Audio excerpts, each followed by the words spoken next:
I feel like the hero is good, but as it was being played at the major and people have practiced with it, they figured out more how to deal with it and how to play around it, right? In the beginning, it was extremely good because it felt like people didn't understand how quick his stun will be back up again and how long it is and how fast he can just go on top of you, stun you.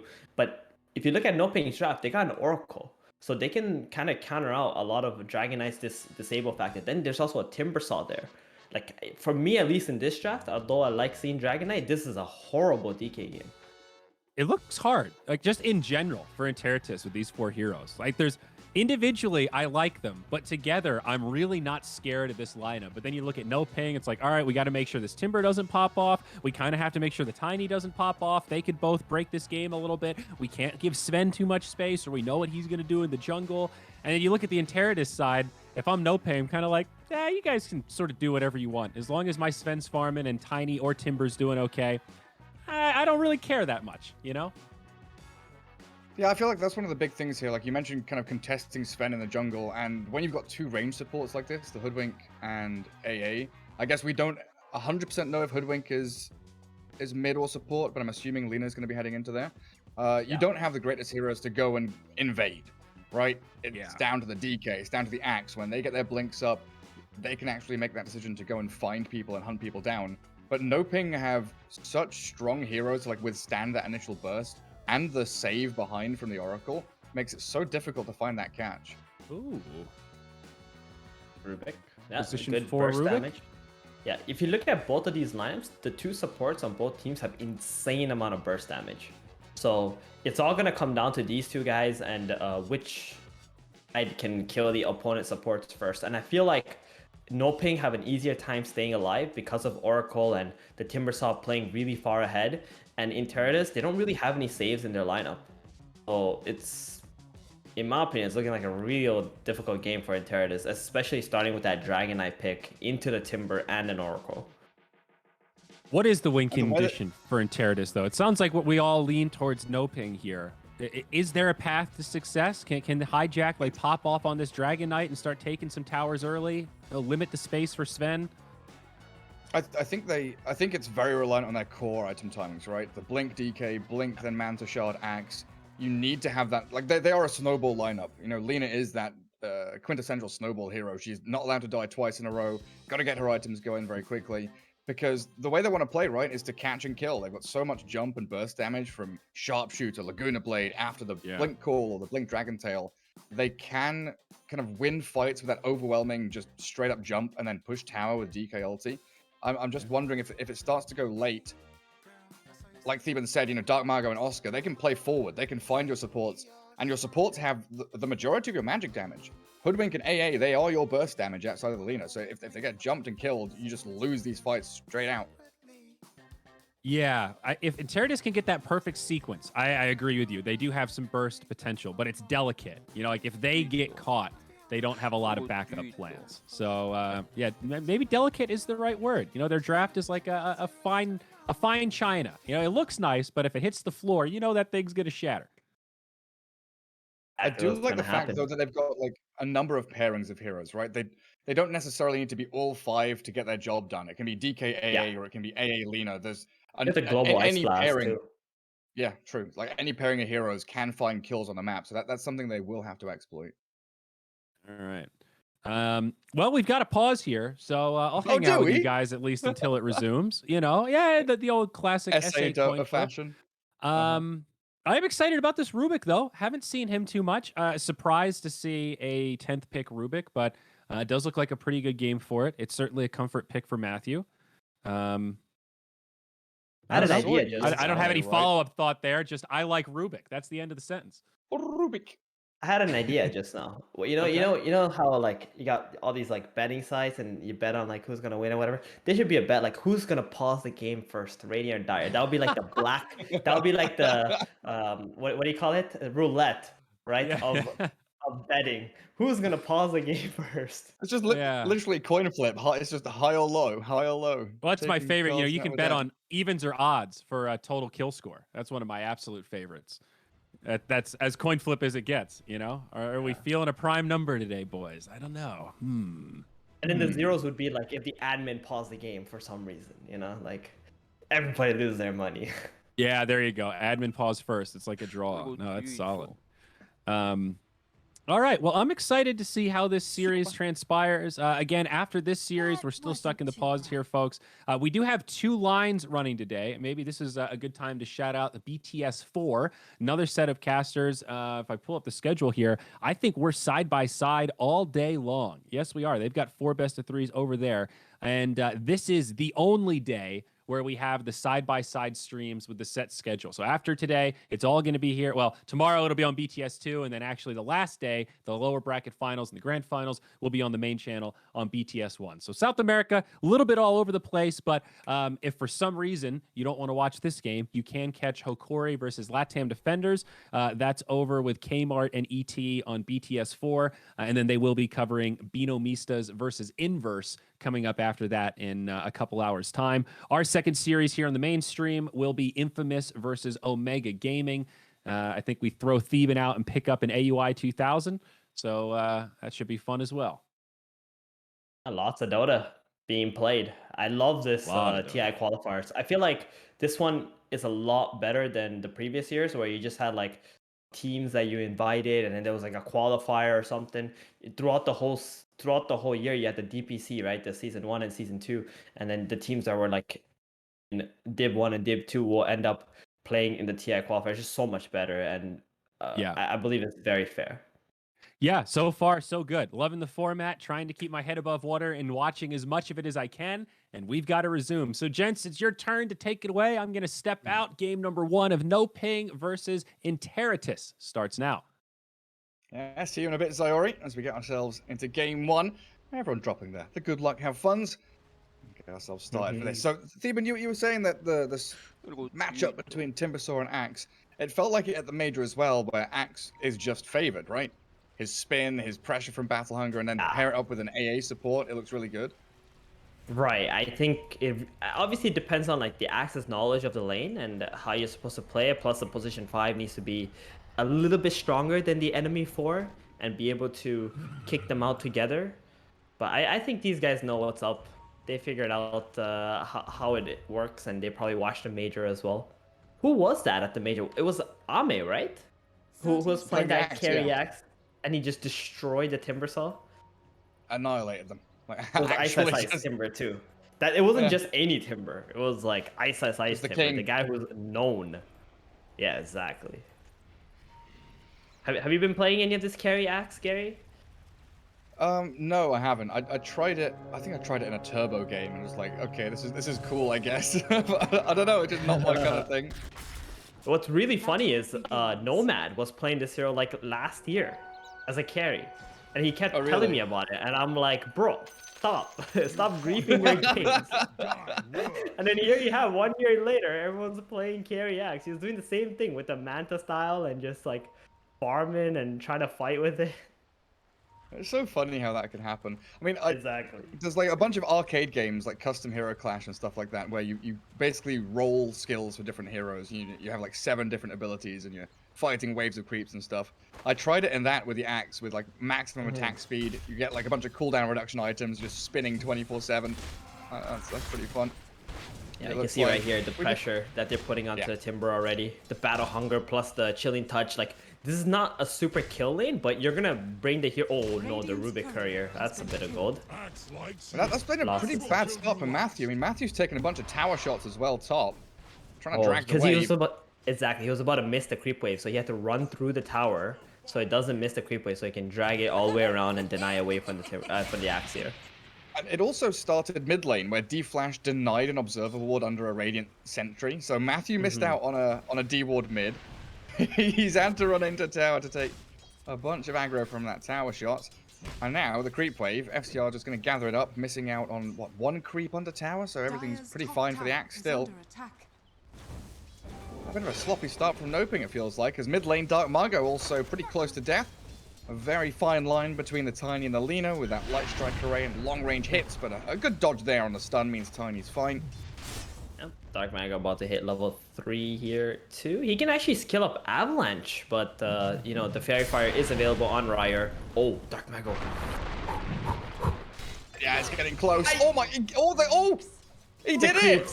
Yeah, The creeps killed her. Exactly. Ryo was way too close to that creep wave. He was getting hit by like 2 melee creeps and 2 range creeps. He did not expect that. And he didn't get the fairy fire off either. He didn't get the fairy fire off. Oh, jeez. Well, he's got plenty of bottles queued up, that's for sure. Bottom lane, Panda Boo, punched down by Hijack. HFN with no real mana pool remaining. Thinking about a courier snipe, just drag the wave away. And a good pick off there for the DK and the Hoodwink. I'll tell you one thing right now. Dire team, they came prepared for this game, Gary. Like the way that they're playing, the lanes and things, they knew exactly what they were going to do. And NoPing, they're going to start feeling the pressure very soon. Because this is a team where you feel like, yo, we should be destroying these guys starting from the laning stage. So what is going on already? Yeah, where's it all slipping? Yeah. Aggression from side. Interitus do get the drag back, D-flash. Pops his magic stick, but stuck between Oscar and Matthew. They'll finish him off with a quick little timber chain forward. FCR with these spins, doing some good damage onto Oscar, but he might actually be close to losing his own life. The spins against the Whirling Death. Oscar, oh, he doesn't get the chain out. FCR still going to die to a double kill of Matthew. But a very close fought battle there. As bottom lane, the dive there as well. HFN stunned up. They've got Armin coming through, but they've spent all their spells. No Breathe Fire, no more Dragon Tail. With Panda Boo and HFN now having the better positioning around their tower. But I just don't know if they can kill anyone off. Armin's cutting through trees, but he's run out of tangos. Now he's stuck. Hoodwink down. Getting a little too aggressive there. Hijack was already pressuring the Sven. All he had to do is just go back, get the creeps. Stunning him up to deny the 2 creeps. Yeah, that's exactly how you play Dragon Knight, guys. You just stun them, deny their creeps. You're not going to be doing any damage yourself. 2.5 seconds stun at level 1. Yeah, some real shit right there. So with Hoodwink dying, TP's mid to refill bottle for Ryo. Tiny wants that bottle for Water Rune, so Dark Margo at least gets a refill. But it feels like Interitus is definitely playing as fast as they possibly can, right? Having 2 supports already transition out of lane stage to go aggressive into triangle is something that we very rarely see. Yeah, this is some real good plays on there. And I mean, I'm leaving bottom maybe a little too early, but because Hijack has that 2 levels in Dragon's Blood, he's pretty chill down there. Oh, the toss back. Yeah, trying for it. You saw that Quelling Blade on his acorn shot. I'll keep letting you know in case you didn't see it. That's always so cool to me. Whenever the heroes are so prepared for Hoodwink and just eat his tree before the bushwhack lands. Yeah. A little tree placed down. Oscar under the cold feet and Berserker's Call. No real spins though from FCR. Nothing there to hit him, so can't return any more damage back to that Timber. It's gonna be okay though. Now that he's level 5 on the Timber Saw. Yeah, running a health as well, right? Yeah. I love how the metagame has developed, Gary, where you just have like 2 offlaners in this game that have insane amount of HP regen. They can just 2v1. Like Hijack bottom, he's got 20 lasses against this Sven, and he's been alone for the past 2 minutes ever since Amin died. All because that level 2 Dragon's Blood. Top lane, same thing, Timbersaw now diving. Yeah, just going under tier 1 to kill off D-Flash. But you're right, that's probably one of the biggest reasons I felt that DK looked so strong at the major. Was he just buys Tread's Brace of Blink. That's like all he needs, you know, 12 minutes in, he's ready to go. He's finding catches, he's pushing towers, and it also gives him that safety just to blink away, you know, push forward, scout out some fog areas, see where the opponents are, and then blink away if it is dangerous. As a D-Ward for HFN bottom, Observe Ward placed directly under a sentry. As it looks like Dark Margo trying to play forward on Ryo there, but 6-minute rune spawning in a sec. Matthew looking for top, but it spawns down bottom and got denied, I guess. Oh, Matthew gets stunned up. Just gonna let him go. Good jukes on his end. Yeah, I guess D-Flash destroyed the rune, huh? Yeah, I was watching top, so it must have been D-Flash, yeah, denying it away from that Tiny. He's got a bounty rune though, so no real loss there. And Dark Margo doing his classic thing, that brown boots rush into Blink Dagger, knowing he wants to be playing it a little bit faster this game. Yeah, he's got a lot of food on the map here, Gary. Hoodwink, Apparition, and even the Lina. Lina hates playing against Tiny. It's just so hard to actually get away from him. I guess we didn't really touch on that too much. Oh, hang on. Dark Margo's moved up top. FCR has the call. Oh, He's tanky. incredibly With Vanguard. tanky, and yeah, 1300 HP can't be burst down. It's a failed rotation there from Dark Mago. You know, it does apply a little bit of pressure, but that's it. Use up all his mana. TP's mid, loses some more mana, and he has no runes to pick up to refill his bottle.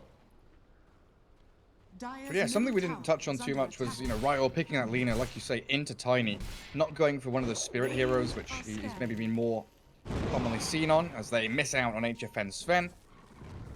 Playing under an observer ward here, Dire with very deep vision. Quick Stormhammer forward for this Acorn shot return. They've got the Fate Edict coming out a little bit too late there, but HFN, he's going to survive. Barely alive there, salved up and healed by the Oracle.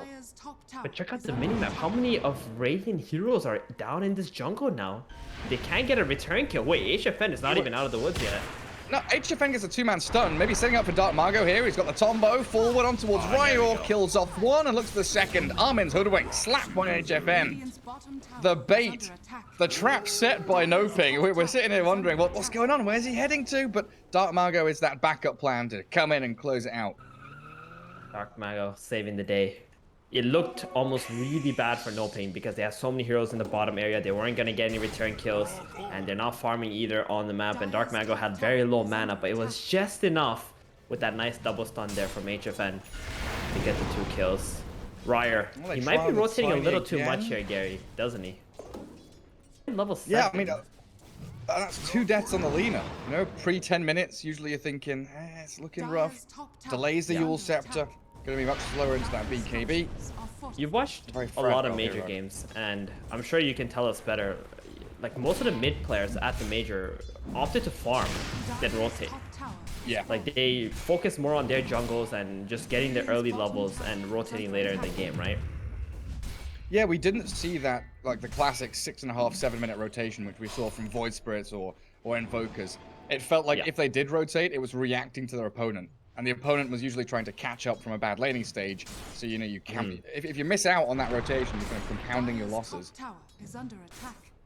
Yeah, and I guess like all those really good teams at the major, you know, those guys, they can predict those rotations that you're going to do. Because the enemy mid player is giving the information, oh, this hero got the rune, he's going to go here, do this. And as long as your teammates play safe, then they're going to lose on a lot of farm. And Ryer right now, he realizes he's messed up a little too much and has gone back to the farming. Yeah, he's got to. I mean, all of them right now farming around that Dire triangle. FCR kills Ancients. Ryo takes out the large camp. 5 Dire heroes are in that small, like, what, 15% of the map? While NoPing has spread very wide, gathering up a lot more farm elsewhere. Slight net worth lead for them. Yeah, I think they feel that the Tiny does have a Blink Dagger. Oh, Ryer. He's not going to get jumped. Dark Mago has to deal with this creep wave first. And this is one of the strengths of Lina here, Gary. Just able to push that mid lane out super fast. Always getting that information with the creep wave going into the Radiant high ground. And then he was just able to pick up that DD without the Tiny going onto him. But here comes the smoke. I think this is why they were preparing on the bottom side of the map. Because they didn't want this Blink Dagger Tiny to get a lot. Ah, so they were like preemptively grouping, so there's no stragglers anywhere. That makes a lot of sense. It might still find Ryo though. Smoke's coming across, Observer Ward on the high ground. They're still going to jump in towards mid behind the tier 1 though, go for the AA instead. D-Flash very quickly killed off, and now it looks like Oscar trying to put a bit more pressure into that bot lane, but yeah, you're right, catapult mid means HFN just comes in. Tap into the tower, force that opposing movement from Ryo and Hijack bottom with their own catapult. Mid tower, of course, always going to feel way, way better as an objective to take this early on. Yeah, with the apparition being dead and not even level 6 yet, they couldn't really bring everybody into the mid lane and defend that, so they opt for the tower exchange bottom. Big win here for NoPing to be able to get that mid tower now invading into the Dire jungle. Nice, see FCR. I'm not going to go for him. Matthew just steals out the Battle Hunger while Dark Margo misses out on D-Flash. Raindrops, Fluffy Hat, Magic Wand. The trifecta of brilliance against the Tiny for any support. Really good to just have a lot of HP so he can't burst you in one combo. Yeah, it's nice to see HFN being able to push out that top lane as well, right? Something he struggled with a little bit in this series the other day. Another go on D-Flash. Matthew with a Fade Bolt finishes it off, even under the Dire Observer ward. NoPing able to get a snipe. And Matthew gets Now the it feels Dragon like... Slave level 4 too. Oh my goodness. Oh, they have so nice. much burst here, Gary. Like, if the Tiny and the Rubik, all they have to do is hold hands, shove this mid lane, and just wait for somebody to show up to push the lane out. You tumble them, you throw the Fade Bolt, you throw the Dragon Slave. That's like, what, 1,400 or 500 damage? Oh yeah, it's like 650 damage just from the Rubik himself, right? Yeah. That's another, what, 850 or something from the Tiny? Yeah, it's like 1.5k damage, bursting people down. HFN got some pretty nice ancient stacks to clear. God Strength, Echo Saber, quickly get rid of them. Even got a bounty ring for himself too. And this Sven, now 1,000 gold ahead of the Axe because of all this much more efficient farming, soaking up the more dangerous farm on the map. Ever since that mid tower died, he was able to just make his way through the top Dire jungle into his Ancients area. He has so much space on the map right now. And Ice Blast missing bottom. Ryo jumps by the tongue. They do get a Dragon Tail Light Strike, but the drag back with the telekinesis as the Illusion Ring popped out doesn't save Darmago. Ryo's still somehow alive. They weren't able to burst the Lina down. The raindrops and a pretty hefty wand there allows them to keep going towards Panda Boo's Oracle. False Promise, not even used. Very big kills here. I mean, the Sven is farming, but if your team keeps feeding away kills like that, it's gonna be a little rough. I think they did not get the Tombo out onto the Ryer because he should definitely be dead if the Rubik and Tiny land all of their skills at the same time. Another situation where they were kind of ready for it, right? 5 heroes all down bottom lane, defending that tier 1 tower, making sure not only stopping Oscar from getting that free push towards the objectives, but also readying themselves for these tiny jumps. And Darmago trying to go for it again. Great light strike array onto the two of them. Ryo holds them back, and again we see that convergence in towards mid lane. Everybody their mums from Interitus are in there. But the elephant in the room, Gary. HFN. Yeah, he's farming up a storm. Yeah, it's when a carry can actually shove lanes into your enemy tier 2 and he has no threat of dying, this is like the dream game for him right now in terms of farming. Smoke popped on Matthew, D-Flash hiding behind that tree, and Oscar heading towards Ryo. It looks like Pandaboo and Darmago have different ideas though. They get on top of the Dragon Knight. Timbersaw needs to get here with a Whirling Death, and that Light Striker is stolen and turned on him. Burst through Hijack, but a good Fate's Edict's going to stop the majority of the magic damage and the False Promise onto Oscar as well. D-Flash now out of resources. Sven's arrived with a Warcry and sprinting towards FCR. Axe, remember, doesn't have a Blink Dagger. Nice and a two-man Storm Hammer. FCR needs to call up. Laguna Blade back into HFN, but Oscar with Matthew's stolen blade goons down onto FCR, and Ryo kind of stuck now. Needs to find a hasty escape route because mid lane Armin getting jumped even deeper by the tier 3s. And there it is. NoPing's timing. Just going in first. Timber baiting all of the spells onto him. Panda Boo's sitting right there. Fate's Edict. Very patient with the False Promise as well, baiting out all of the spells, and then they can just turn the fight around with HFN showing up. And this is exactly what you've been waiting for from NoPing. Yeah, so they gotta get the Oracle. Gary, they gotta get this Oracle, man. There's no other way that they can win the fights if they don't get the Oracle. So I was before that fight kicked off, I might have to come back to it in a second, because Oscar's going to show himself mid to 4 members of Interitus. DK jumps in with a Dragon Form and a stun. Oscar being burst down, but D-Flash, here's the trade-off. Darmago might be in a spot of bother now, though, as Matthew and Pandaboo don't really have too much to save him. There's no False Promise. They can Edict and heal a little bit here and there. Tiny, here with a toss back, shoves Ryo away from himself. Avalanche, but I don't know, can he blink TP? He can bloody well try. Gets into the trees and he's out of there. Matthew's still getting stunned up, and FCR's arrival should be the end of the Rubik. Chucks a couple of spells into the face of Lina, stealing what he can. Some good return damage, but his mega kill streak now gone. Yeah, and that was Oscar just going a little too deep there for the play. Plus the Oracle's False Promise is still on cooldown, and the Sven is not there because he's farming while his God Strength cooldown as well. So NoPing just trying to do a little too much. Their abilities aren't up.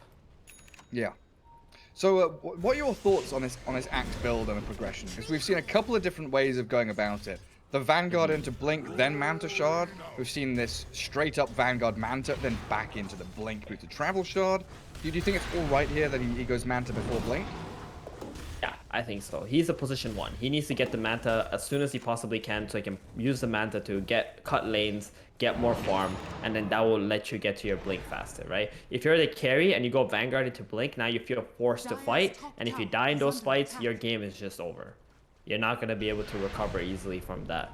As an offlaner, though, Vanguard into Blink is exactly what you want to do because you want to be able to be that initiator for your team first. And then if you want to play that semi-carry Axe, you can go for the Manta afterwards. Yeah, it's like that investment into aggression from Blink Dagger has to pay off. Good point. With Manta, he can so nicely shove waves, farm safely without showing himself on the map, while also clearing jungle like he's doing right now. It's such a low cooldown too, Manta. 30 seconds. You can pretty much clear every single creep wave with your Manta illusions. At some point, he wants to be around here and sending illusions bottom and mid at the same time. Radiant's bottom tower is under attack. Back onto 2 waves. Radiant structures are fortified. Well, DD Rune spawning bottom.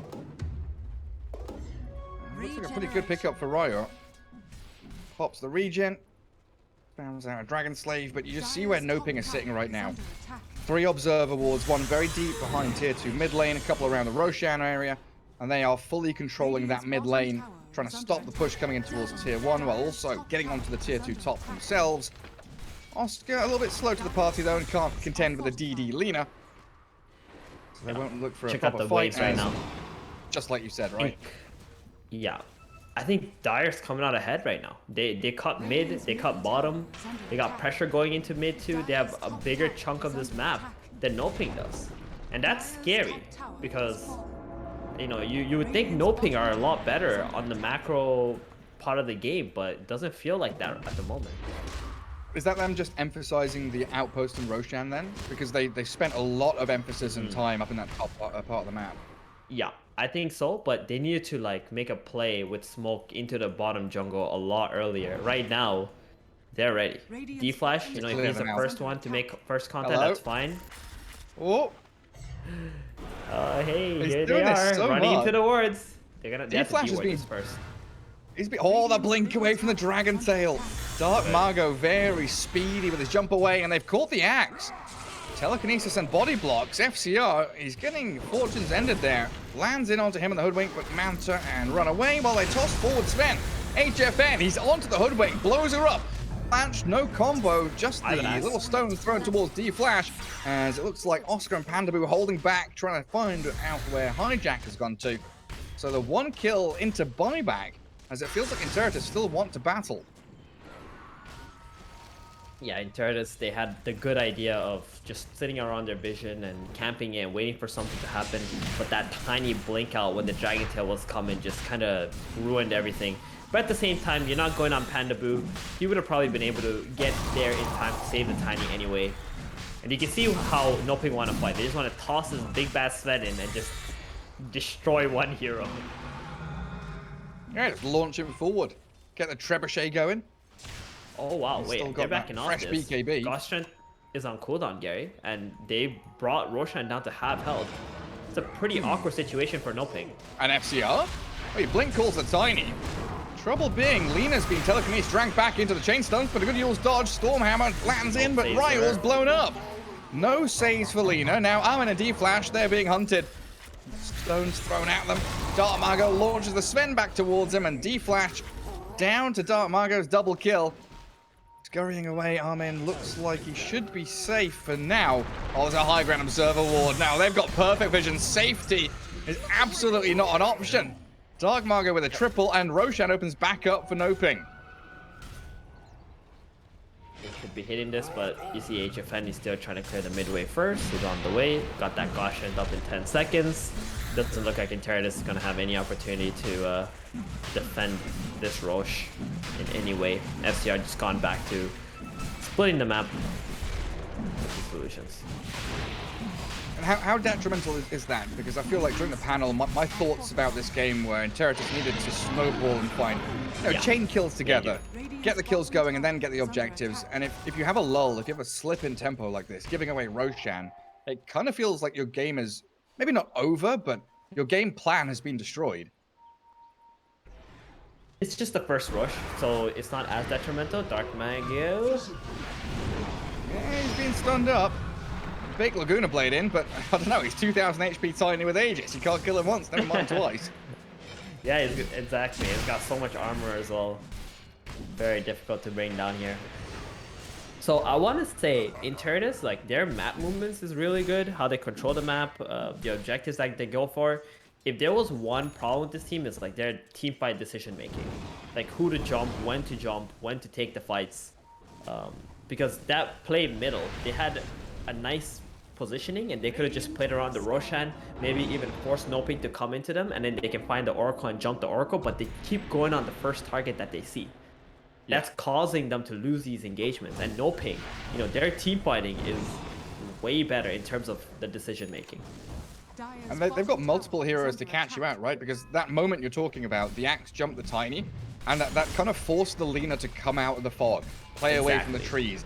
As soon as she shows herself, like, okay, there's no Tiny to jump you, but there's a Sven stun, there's a telekinesis, there's all these things to swing the fight in NoPing's favor. You really do need to be sitting very far back, let the DK and the Axe do that back and forth, like guerrilla tactics, right? You strike, you run back, you force opponents to show themselves, then you go on the target you need to jump. All right, good BKB. Oh, Margot's still following forward, though, and a quick Dragon Tail from Hijack. Holds them back. Oh, the TP out. Stormhammer is coming. Hijack's caught out. And they're still trying to chase down FCR as well. They're going for multiple targets here. Interitus will lose their Dragon Knight, though. It's Dark Mago and HFN. Okay, Matthew with the Laguna Blade. How much damage is that doing? 800 magic damage. Oh. Because it's stolen. Very nice. And 798. Matthew he's 6-1 and 6. This man is having a great game. He's enjoying the Tiny and the Timbersaw just running ahead of him. And Interitus not looking at him at all in the team fights. He's got so many good steals as well. Like anything from AA, anything from Lina. Dragon Tail's okay, I guess. It's a bit harder to use, but because he's got that Aether Lens, definitely possible. Yeah, Blink Aether Lens. He's a better DK. Dark Mago wants D-Flash. Ancient Apparition was on a D-warding mission, but his Sentry Ward will just get removed anyway. Yeah, this is where it feels like Interitus have no idea what to be doing on the map anymore, and they're looking to get this Boots of Travels on Axe, maybe get some split push going. But every time NoPing is running at their towers, they're gonna feel pressure to react to it.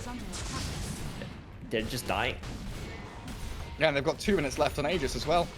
So this last tier 2 tower will come down quickly. And that's when we feel the map get even smaller for Interitus. Maybe even the high ground attempt if they can get another team fight victory. Because Ryo right now, he's got BKB ready. He's been Laguna Bladed down to about a quarter of his HP. Hijack with the Ice Blast help with a Hoodwink. Sharpshooter catches Dark Mago, first life down, and also a blink call onto Pandaboo, but he gets the false promise off in time until the dunk from FCR. Landing beautifully now, Oscar's on the retreat. Dark Mago needs out with the Dragon Tail projectile. The stun from the tail lands onto Oscar, and they've got some good follow through, but look who comes in. HFN with a 2-man stun, goes direct, destroys them both, a double kill. That second wave of initiation we were talking about with Dark Mago following through with a Tombow. Just clearing through Interitus heroes one by one. Stolen Light Striker right there to catch out Hijack. Time to retreat though, it looks like, as the man to jump in from Axe does catch HFN, but toss back, and Dark Mago avalanches and disengages. NoPing look like they're all right just to give up maybe 1 kill here, but Hijack, he's on Matthew. Dark Mago wants some retribution for his friend.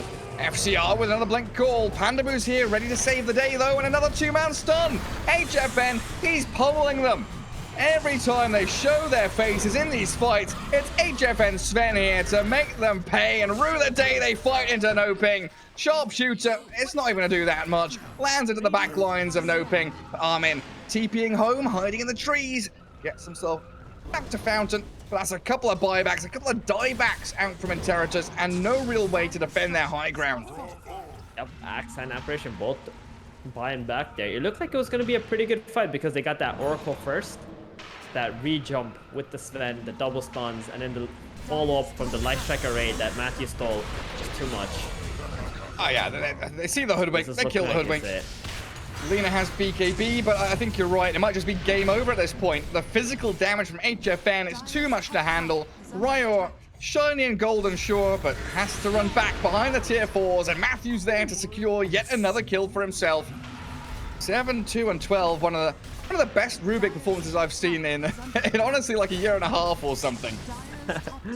I mean, he's just not been that good lately, the hero itself. Most of the time gets killed off, but having 3 strength cores in your front line and an Oracle who's probably a higher priority than you are, it's making it a much easier Rubik game, that's for sure. Yeah, looks like a full lane of barracks here for NoPing.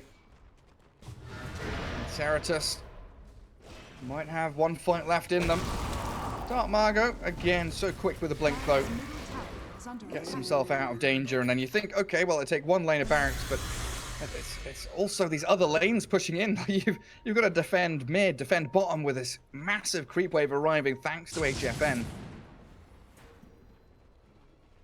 It's been a struggle the entirety of the game for Interitus to actually find a fight on their own terms, and now it's just impossible.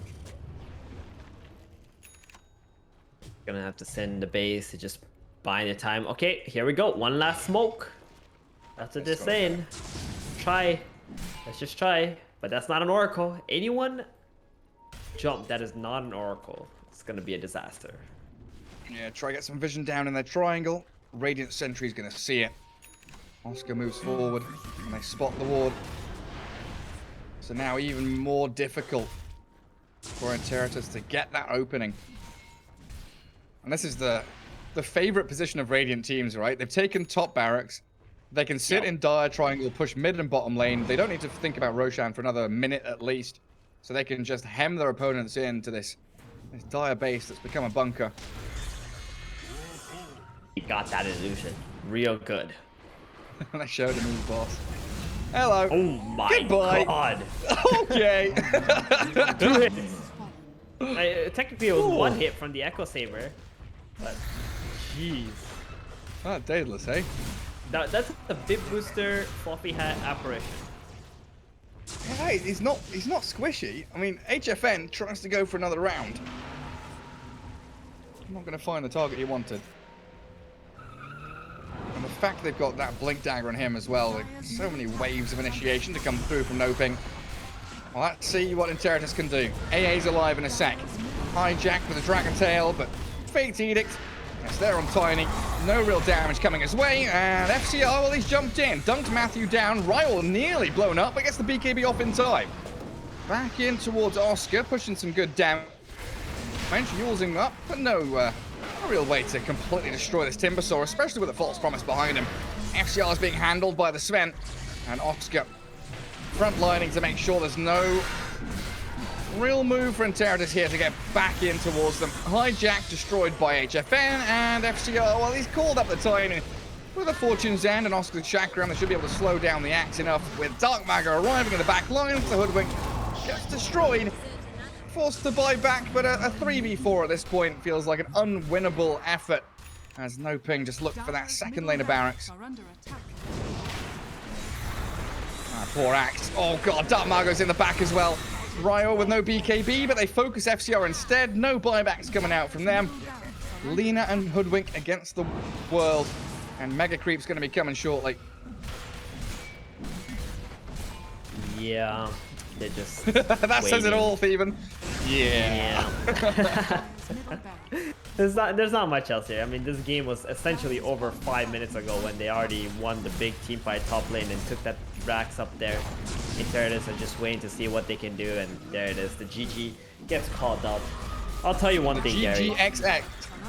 Watching this game, though, I feel like NoPing just outplayed them in team fights, but aiming at their macro movements is not as sharp as I thought it would be. Yeah, it looked I don't know, laning stage looked a little bit sloppy. They didn't look as crisp as maybe we expect NoPing to do, but I don't know. I kind of prefer the fact that their mid game, their macro, the ability to recover and smooth things out later on, gives me more confidence in NoPing following that series yesterday. I'm just thinking about Dark Mago on that tiny, like the way they drafted that too, like first phasing the tiny Timbersaw, putting them on core rolls, real good stuff. But there we go. Yeah, game 1, NoPing securing that victory in this best of 3. We'll have a quick break and return with Sayori.